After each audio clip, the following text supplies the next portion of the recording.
Well, happy birthday to me and happy birthday to you. Or at least that the day this will go up, it'll be my birthday, but I am recording a couple days before my birthday. But hey, look, we got a brand new episode of Discography discussion for you at the end of the month, and we're going to be talking about Gorillaz, one of my favorite bands of the sort of early-ish 2000s, some would say maybe even a little earlier, but officially the early 2000s, and they continue to keep going, and I'm glad to see them keep going because I love their music continually, even all the way up to their most recent album, which was released a year ago already. It seems like not that much time had passed in between, and I just kept listening to it, but hey, here we are. So, they were formed in 1998, consisting of one musician, Damon Albarn, who has four virtual musicians, Tootie, Murdoch, Noodle, and Russell, and all of their art done by Jamie Hewlett, who is considered the other band member, and to be fair, he is. Now, I tried to look up a genre for Gorillaz, because for as long as I've been listening to them, I've just always kind of considered them multi-genre, meaning that they don't really, conform to one genre. They do a lot of music, and they have a lot of features from people who do different kinds of genres, so obviously they move around and do a lot of different things. But here are the 4 or 5, I believe. It's 5, yeah. Here are the 5 genres that I got from different sources. Let's say art pop, alt rock, hip hop, trip hop, electronica. None of these really fit with me because they kind of only explain or describe one specific genre at a time, or maybe 2 at the most, but no, there are a lot of different genres all throughout, and they switch through. I say that they, referring to only one person. It's ironic, but anyway, let's get started and talk about the first album. The first album we're talking about is Gorillaz, the self-titled album that came out in 2001, 15 tracks in total, and a length of 53 minutes, so kind of a long one. A lot of these albums I would say you want to sit down and listen to for a while and really pay attention to the songs. And because of the special occasion for this episode, I decided to do something a little different, which I've been trying to do with a lot of the past episodes, but I've only really kind of messed it up, but I finally got it down this time. So I have picked my favorite songs from the entirety of the album, and I'm gonna go ahead and tell you which ones you should listen to. The other ones, I would say listen to the whole album if you're really, really interested, but if you want to just get the tasting of Gorillaz, here are the songs from this album that I suggest. Tomorrow Comes Today, New Genius, Clint Eastwood, if you haven't already heard it, Punk, Soundcheck, also known as Gravity, Rock the House, 2000s, some people know that as Shoeshine, but it's 2000. Latin Simone, which is a weird one, but Starshine, and Slow Country. And to be honest, this is my favorite album. Now, from ratio of amount of songs on the album that I like to amount of songs that I don't, this one ranks up pretty high, but I think there's one that's a little higher a little later on, but hey, we'll get there. But this one has the most, I would say, punk, and I put that in very heavy quotations, feeling. The starting of Gorillaz was when both Damon Albarn and Jamie Hewlett had left MTV on for, I can't remember how long, but a very long time, and they just felt like it was soul-sucking and it was killing their life. So they wanted to make some music that was different, something that would, feel different every time you listen to a new song or on the album, or, just in general. It was just something new that didn't feel like just the same repeated things on MTV. And to be fair, I was growing up at the time with MTV, just like they were watching it, so we might have seen a lot of the same things, and to me it never felt like that. Granted, I was a kid, so maybe that has something to do with it, but anyway, regardless, I do really like this album.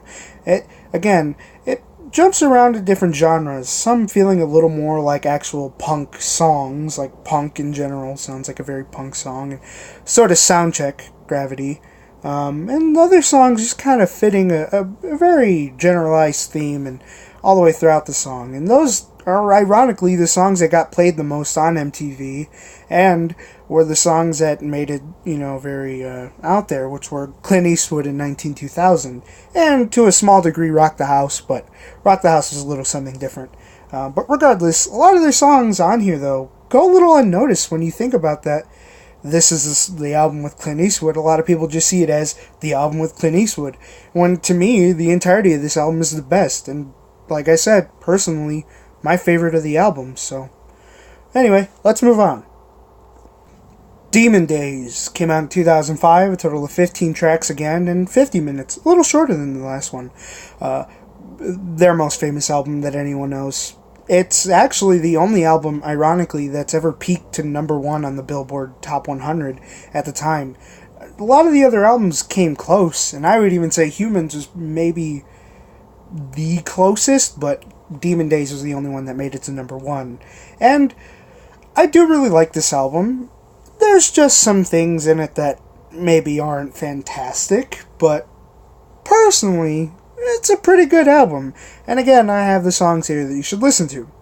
Last Living Soul, Kids with Guns, Dirty Harry, Feel Good Inc., El Mañana, Every Planet We Reach Is Dead, All Alone, and Dare. Now, I know a lot of those songs are the ones that got really famous off of this album, Feel Good Inc., Dirty Harry, Kids with Guns, Dare. Those are all of the songs that got really, really big off this album, and El Mañana as well. But that's kind of the problem I have with this album, and that's not necessarily a problem of the album. It's more so just a problem of MTV and music videos and such. Just playing it over and over again, you kind of just go, yeah, I like these songs. They're really good for a listen every once in a while, but they're kind of not ruined, but just... you get desensitized to them. They don't get the same feeling as when you probably heard them the first couple of times. And it sucks. But, I still find enjoyment out of these songs. But the problem is that most of the album is those songs. And while it's cool, it's not great. This is also one of the first albums where they started doing the thing where the end of one track sort of leads into the beginning of the next track. It sort of happens with the first album, but more so here and throughout the next 3 albums.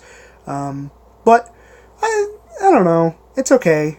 I never really am a fan of that idea of kind of leading into the next song by the end of the first one, or the end of the one you were just listening to, because then when you're trying to listen to the songs out of order, or just trying to get through the songs that you don't want to listen to, it kind of doesn't blend well. You hear the beginning of a track and then you skip the one in the middle and you're hearing the beginning of the next track and they just don't fit because it's just like it's like a whiplash of the next kind of mood, if you will, into the next song. And I had a problem with Chemical Brothers doing that too on some of their later albums as well, and most of their early ones, but it got to much more of a problem with the later ones, and here I would say that kind of follows the same idea. It just doesn't sound great when you're trying to switch between different songs throughout the album and not listen to the whole album.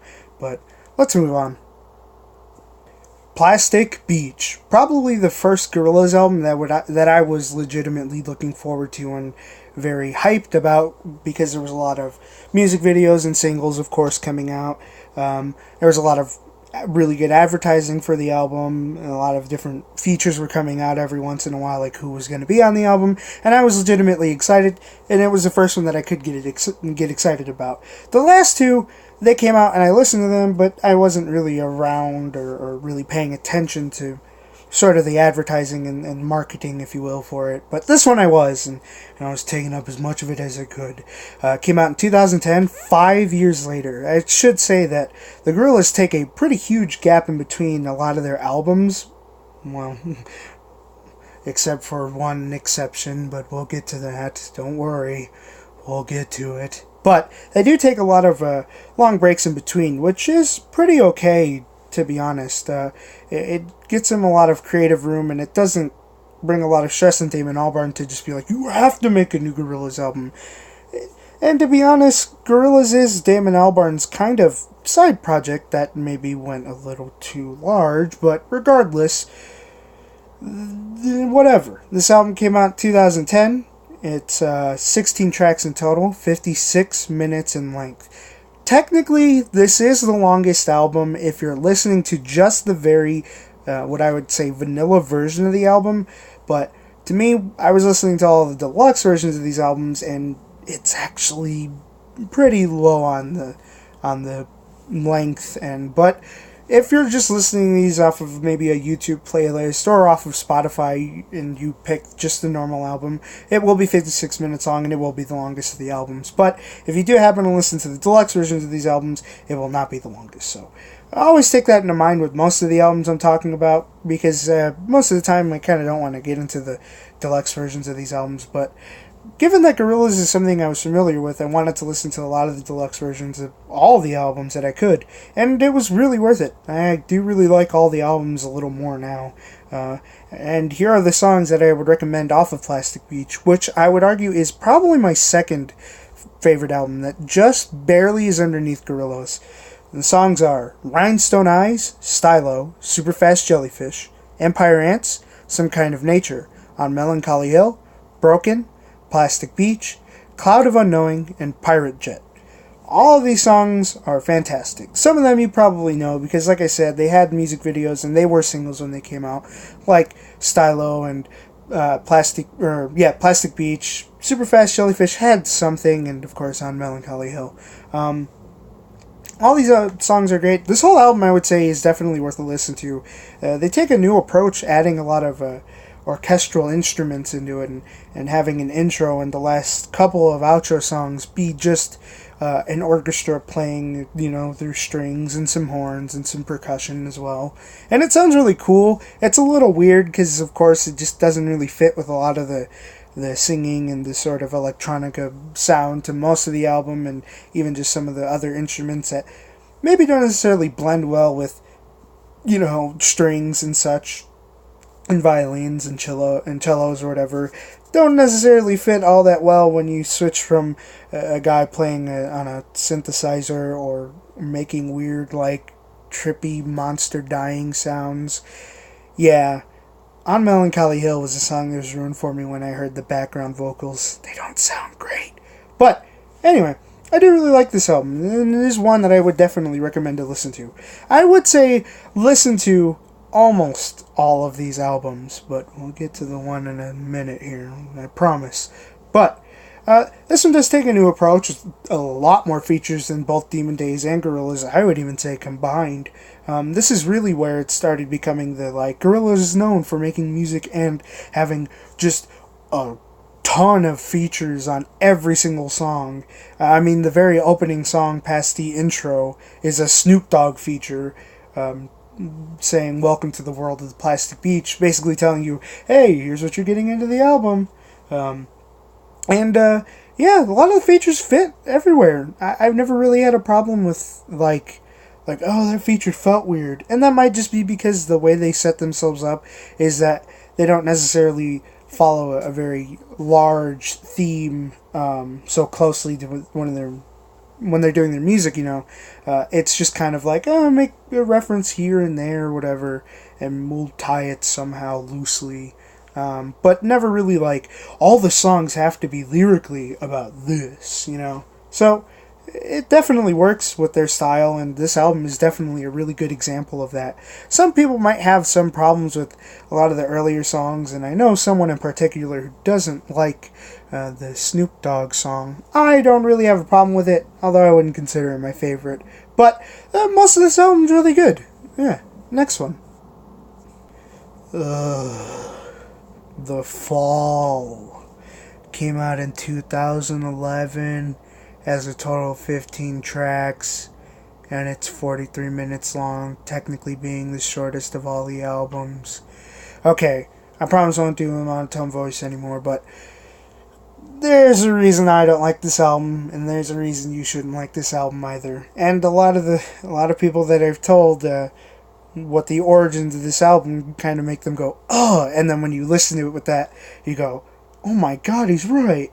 So, before I get into why this album isn't great, I only have 2 songs from this album that are good, or at least what I would consider just not horrible. Revolving Doors and Amarillo. Now, I should say, I am throwing around the word horrible and terrible and garbage. Okay, I didn't say the last two. But regardless, I am throwing a lot of harsh words. And this album isn't horrible. It's not really all that bad. It's just when you're given the context of how this album was made and why this album was made, it's just weird.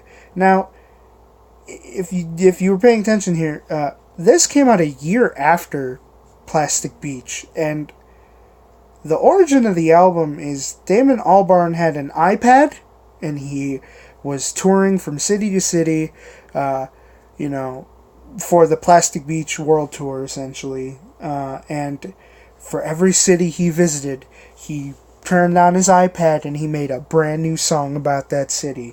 And we got our own song for where I live, which is Chicago.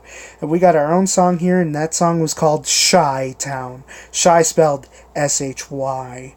Now, I have nothing against someone who makes music off of an iPad. It's not going to sound fantastic, though, of course, but I have no problem with it.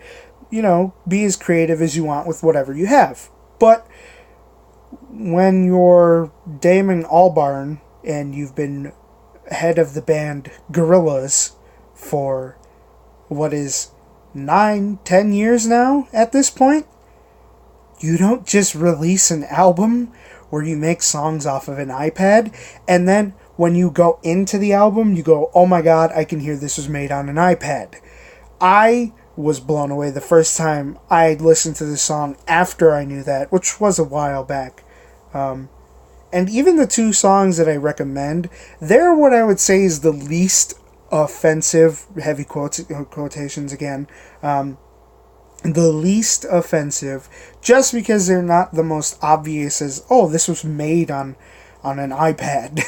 And I'm sorry to keep saying that, but it's really obvious when you listen to a lot of the songs from this album. But those are the two songs that I would say sound the least like that. And they're the most Gorillaz of all the songs. But when I get into final thoughts, I'll tell you why this album makes no sense a little more in depth. But let's move on, because I can't continue to look at this stupid album art or this stupid name of this album. This guy here is stupid. Humans, released last year, 2017. Total 20 tracks, they're most tracks, and if you're listening to the deluxe version, it's way too many tracks. And only 49 minutes long, which, if you're listening to the normal version, that's actually on the short end of all their albums. But when I was listening to it, went on for maybe a little too long. But, regardless, here are the songs I recommend from this album. Ascension, Strobe Light, Saturn's Bars, Submission, Andromeda, Busted in Blue, Carnival, Let Me Out, She's My Caller, as in like dog collar, Hallelujah Money, and Out of Body. Now, I do really like this album, and when I first listened to it, I did really like this album. I had it on repeat at least once or twice, and I didn't really have a lot of problems with it. A lot of the lyrics and such made sense, and the features, of course, make sense, and even the style of songs makes sense. And honestly, this one feels a little more like a calmed down version of the Gorillaz, almost as if our band members, which as you can see here are, again, Tootie on the top right, Murdoch on top left, bottom left, Noodle, bottom right, Russell. Now, this definitely feels like a version of them where they're getting older and maybe a little more tired. Now, granted, that's not to say that they can't go all out nuts when they want to, because there are a couple of songs here and there where they do go all out, if you will. Something a little more akin to something like Demon Days or even Gorillaz, I would say. But they're definitely a little more calmed down and slow, and not necessarily trying to be that crazy energetic band that they were, way back in the 2000s. However, at first I didn't really have much of a problem with this album. Of course, there were the songs here and there that I wasn't really a fan of, but that's going to happen with any album, even if it's a Gorillaz or even another band that's my favorite or whatever. Anything. Any album, you're going to regardless get a song or two you don't like. It's almost impossible to find an album where there are no songs on it that you have any problems with. Daft Punk. Anyway. But if anybody here is a fan, if anybody listening or watching is a fan of Anthony Fantano, host of The Needle Drop, he does a lot of music reviews there. He had reviewed the album when it came out, maybe like a day or two after it had come out, and he had said that it sort of felt like Damon Albarn was putting a lot of his own personal emotions into the characters, which was a thing that never really happened in the past albums. Even in The Fall, I would say, as weird and not really great as that album is, he doesn't really express a lot of his own personal emotions in that album. And I can understand that now after I've had a couple more listens, listening a little more to the lyrics and the style of the music that's being, played. And a lot of the problems that were sort of emotional, if you will, with like Demon Days or Plastic Beach, it came from the perspective of characters, from the perspective of 2D, or from the perspective of Murdoch or Noodle or Russell. Mostly 2D, of course, because he's the main singer and whatever. But it comes off as problems that come from the characters, not necessarily the person behind the character. And here, yeah, that is the problem. It's a lot more of Damon Albarn speaking personally, as opposed to trying to make it emote through the characters, which is weird. Especially because this is the album where you would expect it to be a little more cheery at least, or celebratory, because in the past albums, the Gorillaz haven't really been together, the virtual band members have not been all in the same kind of space at once. They only reunited, and these are all in very heavy quotes, at the end of Plastic Beach. Humans are supposed to be the album and the phase, which we'll get into phases in the final thoughts. The phase in which they were all together and they were supposed to celebrate that. And it feels weird to have a lot of songs like Busted and Blue, which talk a lot more personally about, clearly, Damon Albarn. And it's weird that the first couple of times that I had heard this album, I didn't really think or go into it thinking that. I just kind of wrote off what Anthony Fantano had said as just kind of weird or maybe a little too in-depth. But now that I can listen to the album a little closer, I do get it. I get where he's coming from, that a lot of the lyrics and such, and even sort of the, I would say, emotion coming from the instrumentals and just the general rhythm of the music, feels a little too weirdly personal for Gorillaz. A thing that's supposed to be based on these four characters you're looking at right now comes off as very personal from the human being behind it. It's almost like if when Oz shows his face in The Wizard of Oz as a giant projection, if it were just the guy's face who was controlling him, it would be weird. Because that's not what he looks like. That's not what he's supposed to look like. He's supposed to be the almighty powerful Wizard of Oz, and he's huge and gigantic. Whereas the guy who's behind the, controllers and the giant projection is someone who's meek and small and not as strong. And I know that's kind of like I'm saying that Damon Albarn is weak and not strong. But what I'm saying is that the illusion kind of breaks a lot there. Which is kind of the whole point of Gorillaz. The illusion. It doesn't make sense when you break that illusion like that so harshly. And I'm not saying that the album's not good, because I would say that this album ranks really, really high with me. I would say that I really, really like this album, and I'll continue listening to the songs off the album that I still like. But it's just really weird to put those two together like that. And one more so being a forefront as opposed to the other. But I don't know. This album's good, but it's definitely a weird one when you think about the history of Gorillaz so far up until this point. And let's talk a little more about the history of the Gorillaz, or the virtual band members, and the final thoughts. So, of course, you heard me mention the word phase when I was talking about that last album.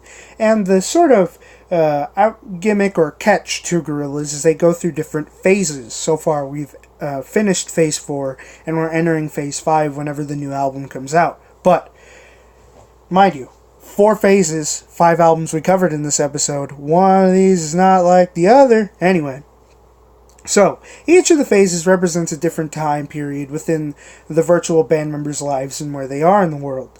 Where the first phase is just an introduction to them and who they are and them kind of hanging out. Demon Days is them growing up a little more and separating at the end. They sort of become split apart and through different little whatever conflicts and other things and the death of a character, maybe. Of course, no one died. You saw the last album, all four of them are still there. Anyway, at the end of Demon Days, it was sort of a split up between all of the band members, whether they wanted to or not. Plastic Beach was sort of them coming together, the reunion of them coming together.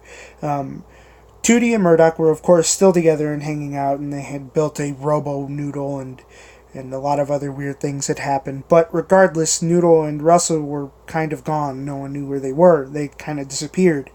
And at the end of Plastic Beach, in the music video for Rhinestone Eyes, which technically never came out, but we did get the storyboard version, at the end of that music video, it's them coming together. And it's, the reunion of them all. And everyone was like, oh my god, what's going to happen with the next album? And then a year later, Damon Albarn went, hey guys, new album. And everyone went, oh my god, that's soon? What's happening? And then everyone realized that it had nothing to do with the story of the Gorillaz. The Fall was has this weird explanation where it is the time in between Plastic Beach and Humans. However, just obviously directly after Plastic Beach. But it has some weird story that tries to tie in with real life, where all of the Gorillaz are mad that their music is being done by imposters who are just Damon Albarn and Jamie Hewlett and some of the other live action band members who, playing the drums and such. But it's so weird, and that's why I don't like The Fall. It fits nowhere. It's like the puzzle piece from like a kitten puzzle, and you're trying to put it in a puzzle about like a lamp house or a lighthouse, and it makes no sense because it's like, it doesn't belong here. What's it doing here? It's weird. You just throw it out and you put it somewhere else. You forget about it till you find the kitten puzzle and you do go, oh no, where'd it go? Anyway, then Humans, which was the last phase that we've gotten so far, phase 4, which is of course them a little older. Some time has passed. Not much, but some.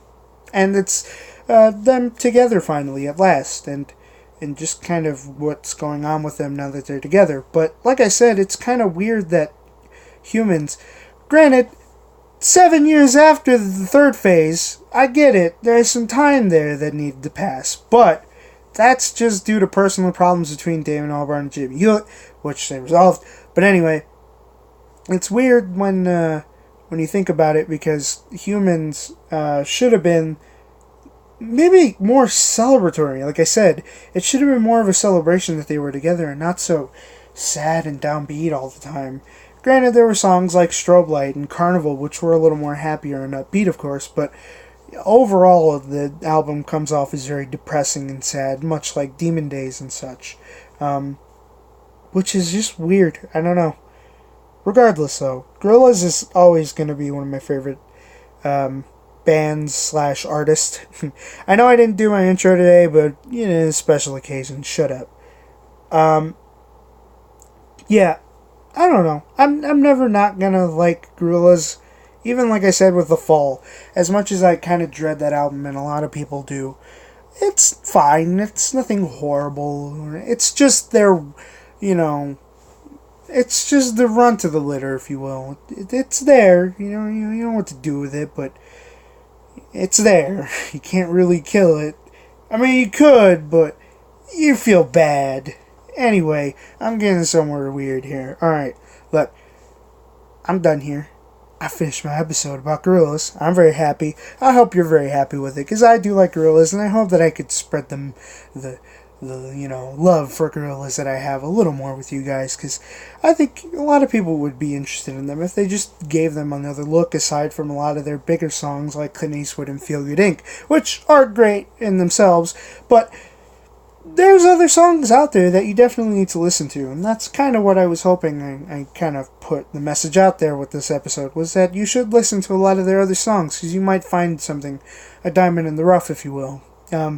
But regardless, thank you for watching. Please leave a like or please leave a thumbs up if you like this video, or a thumbs down if you did not like this video. And of course, I do take criticism, so leave that in the comments down below. Whatever you want. If you want to see more of this content, go ahead and subscribe. I got more episodes coming, of course, of Discography discussion, and more episodes of my other show I finally got around to, which is the name of it, where I talk about pretty much everything that isn't music, or maybe I'll talk about music one of these days. Anyway, but yeah, if there's any artist, group, or band, I got it in, that you would like me to listen to, go ahead and leave it in the comment section down below as well. I'm gladly taking recommendations and such to, just would like to hear what you would like me to hear when it comes to music. But regardless, thank you for watching, and I'll see you next time.